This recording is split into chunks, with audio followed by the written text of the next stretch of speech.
Good evening and welcome to Blueprint Explosive Exclusive. I'm Madhav Das Gopalakrishnan. At least 105 Indians are reported missing as flash floods have wreaked havoc in Nepal. So far, 17 deaths have been reported and Nepal is on high alert. So is the bordering states, in fact, or the bordering states of Uttar Pradesh and Bihar. A short while earlier, visuals came in from Rasua, which is at the Nepal-China border, where the water from the Kosi River is seen dangerously overflowing the banks and crashing into buildings, sweeping away some of them, along with buses and even human beings. They were caught completely unaware when this huge wave of flood water engulfed the buildings in the area. In Nepal's Dhading, muddy water has engulfed and swept away another bridge as flood water has breached the banks of the river. So far, we are learning that 19 bridges and 40 kilometers of roads have been damaged. The situation in Nepal is serious and India is keeping a very, very close watch. Prime Minister Narendra Modi has dialed Prime Minister of Nepal, Balendra Shah, and has offered to extend support. The Prime Minister has assured assistance to Nepalese government in rescue and relief efforts. Rasua and Nuwakot are amongst the worst hit areas in Nepal. The Indian government has also issued a helpline numbers in Nepal, and India is in fact preparing to send relief material to the country. The Sashastra Seema Bal is also on alert at the borders, and back home in India, the dangerous rise in water levels in Kosi River has also prompted the Indian government to keep a close watch. Home Minister Amit Shah has also reviewed the flood threat with Bihar Chief Minister. Districts in UP are also on high alert. एकदम उस पर पूरी तरह high level team गठन कर दिया गया है। चीफ सेक्रेटरी डीजीपी इसको मॉनिटरिंग कर रहे हैं और तुरंत मैं भी इसको बैठक कर रहा हूं। जरूरत पड़ा तो मैं स्वयं भी वाल्मीकिनगर जाऊंगा। So that's the kind of devastation that you've seen in terms of these pictures. Just look at the kind of pictures we're looking at, the sheer volume of the water gushing in through the river. It's like a wall of water that has completely come in and disrupted lives along the Kosi. The concern for India is the fact that the flood water could be heading towards the Indian territory very soon. Let's show you what we are talking about. We're talking about the Trishuli River in Nepal. We're also talking about Devghat area, where in fact this flood water could very soon head. Now this is passing very close to Kathmandu, is not expected to enter Kathmandu, but from this entire area expected to enter this particular area, which is the Valmiki Nagar barrage in India, flowing from Trishuli River to Devghat and to the Valmiki barrage, the Valmiki Nagar barrage here in India. What really will be the impact of this, and how much should India be bracing for? All of these are very important questions at the moment that Indian authorities, Nepalese authorities are all grappling with at the moment. Let's quickly in fact introduce our guests as well at the moment. With us is Narayan Prakash Sood, who is of course a former Nepali minister. Thank you so much, Mr. Sood, for joining us. Also with us is KJ Ramesh, former IMD chief, who's with us. With us also is Professor Anil Gupta, lead of the ICRS at IIT Roorkee. Let me start with you first, Mr. Sood, and let me begin by asking you at this point of time, what is the latest update, or the volume of water, where is it at the moment? And it could be just hours before it enters India, by perhaps late evening is what we were told. What is the update that you can give us, sir?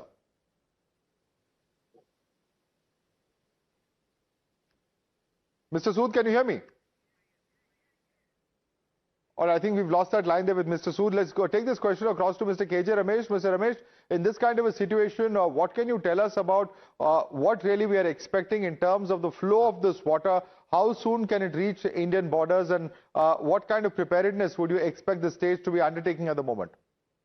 See, floodwaters entering India border from Nepal is not new to us. We have seen Kosi and Gandak rivers floodwaters inundating several parts of upper Bihar, particularly Champaran side starting from. And our people are knowing that what are the low-lying areas, several flood banks are constructed, flood moderation mechanism fully exists in Bihar now, and they are used to manage this, but definitely it could be higher than past intense floods which have been experienced through the rivers flowing from Nepal, because seeing the volume and the strong current and the volume of mud flow which is flowing through, so it could be a very serious flood event for India as well. That's how we have to be prepared, and I think Bihar government and NDMA and Bihar flood management system is now fully equipped with modern technology and support systems. Right, and also, sir, if I can, before I go across to Professor Anil Gupta, sir, I'm going to just bring you in a moment, but Times Now has also spoken to a member of the Nepali Armed Police Force, Shailendra Thapa. He's spoken to Times Now, where he gives us an update on what's happening in the rescue and relief operations. Let's listen in.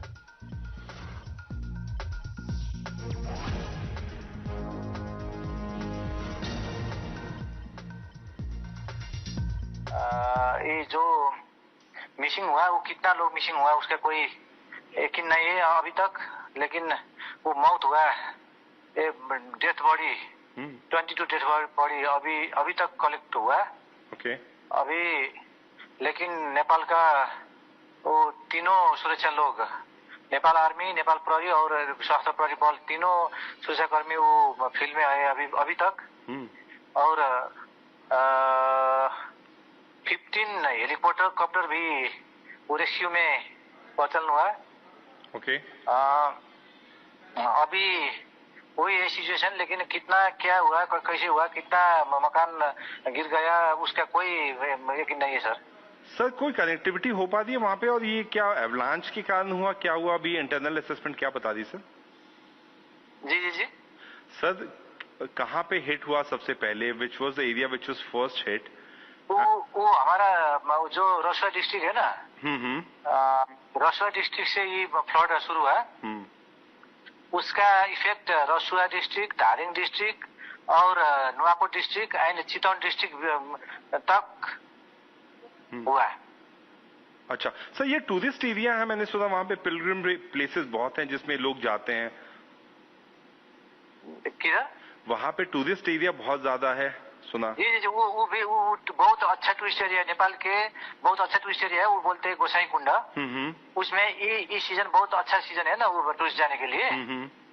इसलिए जो जनई पूर्णिमा बोलते हैं ना, उसमें बहुत लोग जा रहा है। इसलिए वो 7 और 8 कंट्रीज का वो 384 टूरिस्ट भी अभी फंस गया।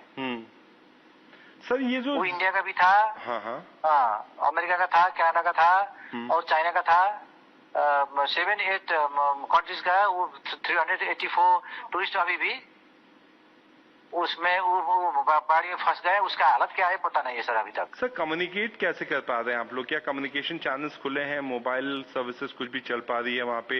रोड्स कहाँ तक ब्लॉक है? लेकिन अभी हमारा नेपाल टेलीकॉम 4 डिस्ट्रिक्ट का वो फ्री कर दिया है, कॉल और SMS।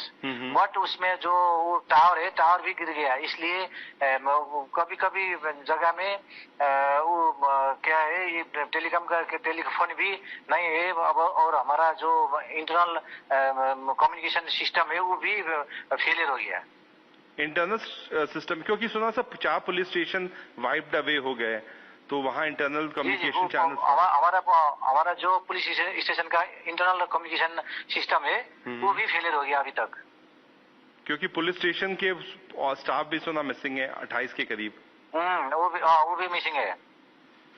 तो आप लोग कैसे कम्युनिकेट कर पा रहे हैं और कहाँ तक पहुँच पा रहे हैं सर? कम्युनिकेट तो वो डिस्ट्रिक्ट में हो रहा है अभी तक, डिस्ट्रिक्ट हेडक्वार्टर में भी अभी तक कम्युनिकेशन हो रहा है। लेकिन अभी वो फ्लड का वो जो करंट है, वो करंट बहुत बढ़ता है। इसलिए वो कितना उसका क्षति हुआ और कितना लोग मिसिंग हो गया उसका कोई यकीन भी नहीं हो सकता है अभी तक। अच्छा, तो सर रोड की कनेक्टिविटी में कितने ब्रिजेस टूटे होंगे, कोई असेसमेंट हो पाए? क्योंकि जस्ट इनिशियल टाइम वो 20 ओवर 20 मोटरेबल पुल भी गिर गया। और जो नेपाल में झोलंगी पुल बोलते हैं वो 10 और 15 तक झोलंगी पुल भी गिर गया। अच्छा, जो ह्यूमन पैसेज के लिए जो केवल होता है, झूलता हुआ पुल होता है। जी। Sir, All right, and with us is also Professor Anil Gupta. Professor Anil Gupta, what would you say about the kind of forecast in terms of the impact that this could have as far as India is concerned? We've already seen, as the previous speaker was telling us, the impact on Kosi, on Gandak in the past. But this time round, the intensity, the magnitude of volume, the kind of pictures that we are seeing, is it far different from what we've experienced in the past? See, I would consider this as one of the series. Last year we had Dharali. Before that, we had Tapovan, and a major incident we had seen in Uttarakhand, that Uttarakhand flood 2013. So, as my co-speaker was indicating, that these kind of incidences are not new, but the issue is that the lessons of the past incidences. Now we are repeating same kind of incidences. So one is about the damages. Damage assessment certainly have some idea. We already have some idea of the infrastructure damage, losses of buildings. The correct assessment would take maybe a few days. But the second challenge that is more important is the people's, the loss of life. And in such kind of incidences, we don't have clarity, because a lot of people may be stranded some places. There may be so many people missing. So there are so much of challenges to the rescue relief, as well as the post the emergency operation level also. So there would be lot of complexity. This is very important issue in this kind of challenges. And another thing, that there is a transboundary issue also. So while the Indian counterpart is on alert and we have full level of preparedness, but the monsoon season is still ongoing, and we have some level of forecast that the heavy rainfall may still continue. And how does it trigger the next level of challenges? While this seems to be a combination of events, maybe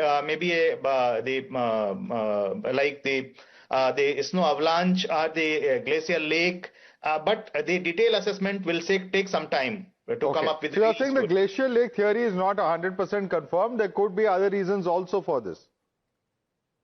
So it will take some time. It will take some time to establish the correct thing.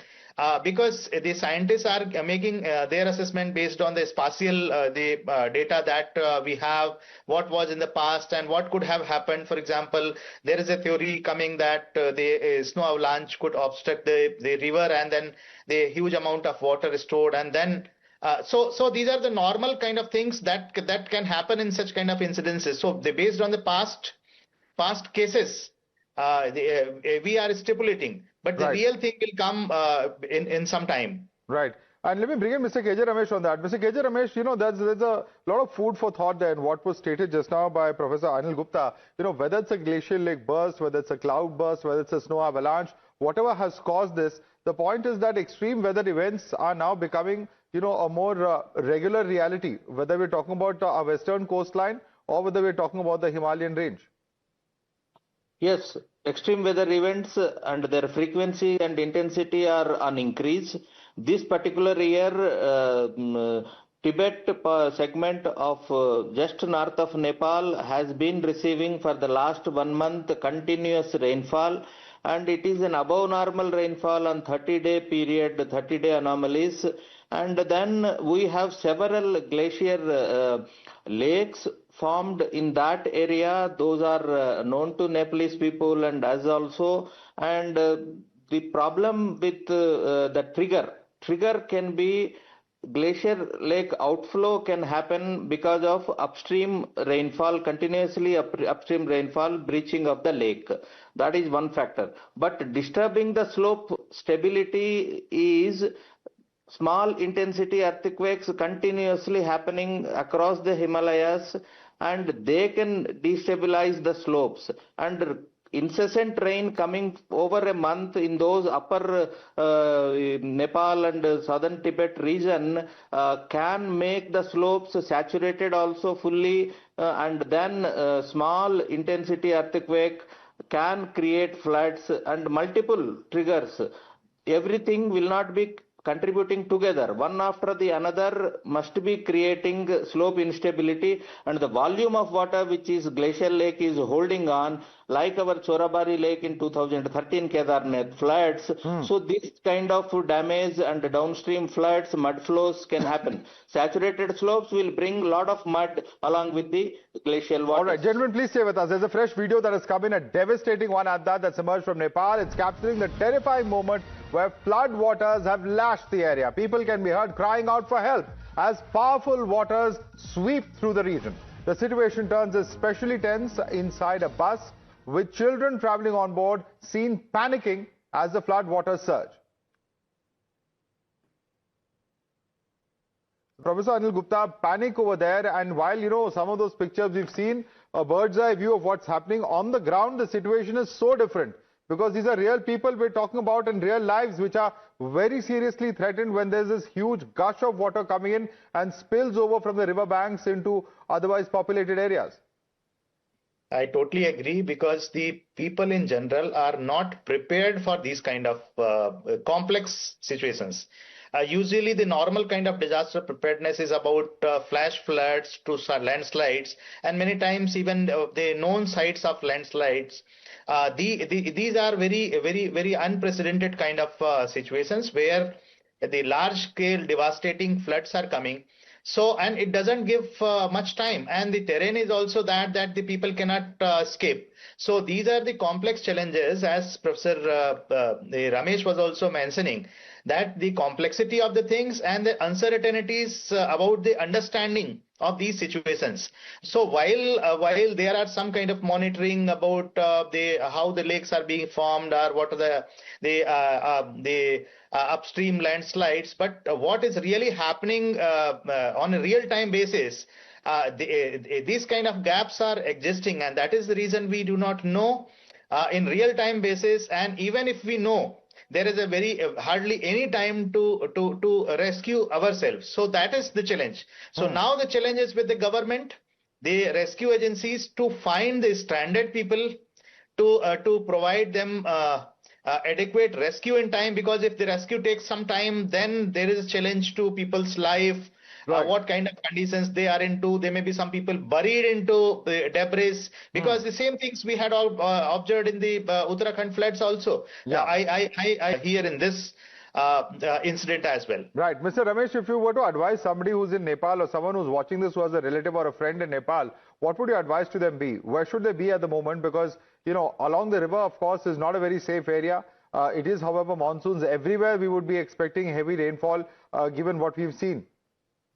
At least they should go to nearest upland region to be away from the vulnerable slopes of the river, and getting updated information through different channels available, and find out options, safety options for themselves, and then do not move at all, do not venture at all for travel at this particular moment. We don't know, even if you start, in between you may be stuck. So until unless the clearance comes from the government authorities, they will come and rescue for themselves, but we have to be bearing with patience and wait for the relief to be operated and find out safer place towards them. And from next time onwards, during monsoon season, don't go for any pilgrimage. Right. Another important thing is run of the river hydroelectric projects. I think we should have a relook into them. All right, thanks so much. We have lost. We'll have to leave it there, gentlemen. Mr. Ramesh and Mr. Gupta, I'd like to thank both of you for joining us and explaining this to our viewers. Absolutely shocking visuals coming in, and of course, large number of Indian tourists who are also believed to be stranded there. Many reported to have been missing. The toll at the moment at 17, but just look at those heart-rending scenes of what really has been happening. The number of buildings that have been swept away. Our heart goes out to the citizens of Nepal and those who are going through a very difficult time and ordeal at this point. Thanks so much for joining us this evening.